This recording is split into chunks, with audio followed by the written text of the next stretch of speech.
muhango wabimburiwe n'igitambo cy'Ukaristiya cyaturiwe muri Paruwasi Gatolika ya Nemba Diocese ya Ruhengeri mu rwego rwo gufasha abana gukura bazi Imana n'indi migenzo myiza ya Gikristo.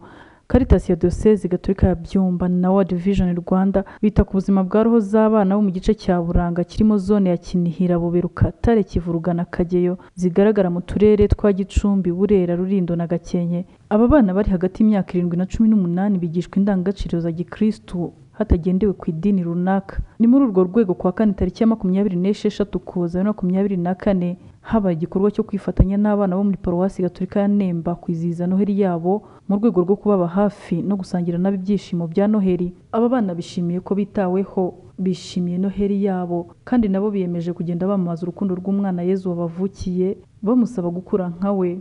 Iyi Noheli y'abana nakiye umutima wanjye gucya, nishimye cyane, twumvishe misa none tugiye no kwiyakira. Ikintu byamfashije ni ukubera ko iyo twasangiye tuba twasangiye n'Imana. Gusenga bidufasha kwihuza n'Imana, bikadufasha mu buryo bwo kudusabira kugira ngo tubashe kubaho neza turi abakristo buzuye Gikristo. Kuba nahuye n'abandi bana tukajya mu kiliziya, tukatwumvisha igitambo cya misa, tukajya Ukaristiya, mbese n'abana ndizera yuko bishimye cyane. N'icyo ubwira abagenzi bawe bandi bana bataraza hano? Ndambabwira gukurikira Yezu Kristo, bajya kumva misa, bakajya bitabira misa buri cyumweru, mbese na misa z'abana bakazumva, bakajya no muri avance missionnaire. Nk'abana turifuza kugira abakangurambaga batuyoboye neza, tukaba twifuza kuko abapadiri ndetse n'abakategisite babigira mu ruhare kugira ngo tugire abakangurambaga batubereye. Padiri Theoneste Zigirinshuti, umumisiyoneri mu muryango w'abogezabutumwa ba Mutagatifu Vincent wa Paulo bazwi nk'abapere Lazariste, akaba padiri mukuru wa Paruwasi Gatolika ya Nemba, agaragaza ibyishimo byo gusangira n'abana ndetse n'ubutumwa bw'abana muri rusange, akabibutsa kandi inshingano zabo zo gukura bameze nka Yezu by'umwihariko.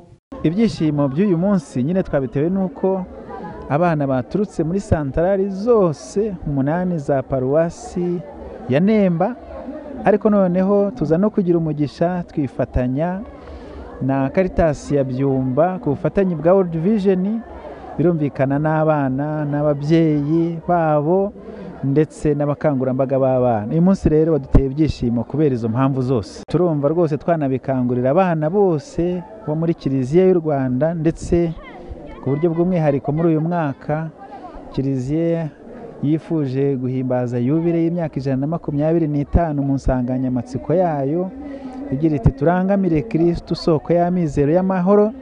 Tukifuza rero ko abana barangwa n'isengesho, abana barangwa no gukunda utugoroba tw'abana, abana barangwa no gukunda misa, abana barangwa no gukunda ishuri, abana barangwa no kwigana Yezu wakuraga mu gihagararo, mu bwenge no mu busabanyiramana, abana bagira isuku, abana bifata neza bakumvira ababyeyi n'abarezi babo mu mashuri, abana nongere mbigarukeho bakunda isengesho, noneho isengesho ryabo bakaryubakira kuri ndashaka kuba nka Yezu, umwana waranzwe n'ubwitonzi. Padiri Augustin Nzabonimana, umuyobozi wa Caritas ya Diocese Gatolika ya Byumba, ashimangira ko ibikorwa byo muri gahunda ya Mureka Abana Bansange Let the Children Come byubaka abana mu mikurire yabo bakunda Imana na bagenzi babo, ariko kandi bitegura kuzavamo abantu bakomeye mu gihe kizaza. Ibyo bigaragarira muri gahunda zitandukanye bagenda bafashwamo. Tubahuza mu matsinda atandukanye, ibyo twakwita outreach, ni iminsi mikuru abana bagira, tugahura nabo kugira ngo abana tubahuze, bagire ubusabane, bamenyane, abana bishimira ubwana bwabo, ariko cyane cyane ibyishimo bya Gikristo, bakanahabwa n'inyigisho zitandukanye bahabwa n'abapadiri n'abandi babitaho, bahabwa n'abapasiteri mu madini yabo, mu matorero yabo, tukanasangira nabo, tuba dufite n'utuntu dusangira nabo ku minsi mikuru, cyane cyane kuri Noheli, kuri Pasika, ndetse ubu ngubu twashyizemo na Pentecost, ku buryo abana dusangira nabo, ukabona abana barishimye bagasangira n'abapadiri n'abapasiteri, bagasangira n'abarezi babo n'abayobozi n'ababyeyi, ukabona abana barishimye kuri iyo minsi mikuru. Ibindi ubona ni imikino, bagira imikino itandukanye, utuntu bahimba, ari indirimbo, ari imbyino, ku buryo ubona abo bana bafite icyo twakwita talent, ku buryo bafashijwe muri bwa buhanzi bwabo, ejo hazaza twaba dufite abana bafite icyo bamariye igihugu, bamariye kiliziya muri rusange mu buhanzi bwabo. Caritas ya Diyoseze Gatolika ya Byumba na World Vision Rwanda batoza abana gukura bafite indangagaciro za gikristo, bishimira ubuto bwabo nk'abana b'abakristo. Ibikorwa binyuzwa mu kubigisha kumenya ijambo ry'Imana, bakunda gusoma Bibiliya ndetse biga n'indirimbo z'Imana. Ubutumwa kandi bugera no mu mashuri, aho hagenda higishwa amatsinda y'abana basoma Bibiliya. Ababyeyi n'abarezi babo batandukanye basobanukirwa kandi bigishwa uburyo bwo kwita kuri aba bana. Saho gusa kuko n'abashakanye bigishwa umunezero mu muryango, aho baboneraho amasomo yo kwita ku bana babo, bityo abana bagakura bafatiraho urugero. Mu gice cy'amajyaruguru y'u Rwanda, iyi gahunda byibura igera ku bana 25,000 mu gihe cy'umwaka.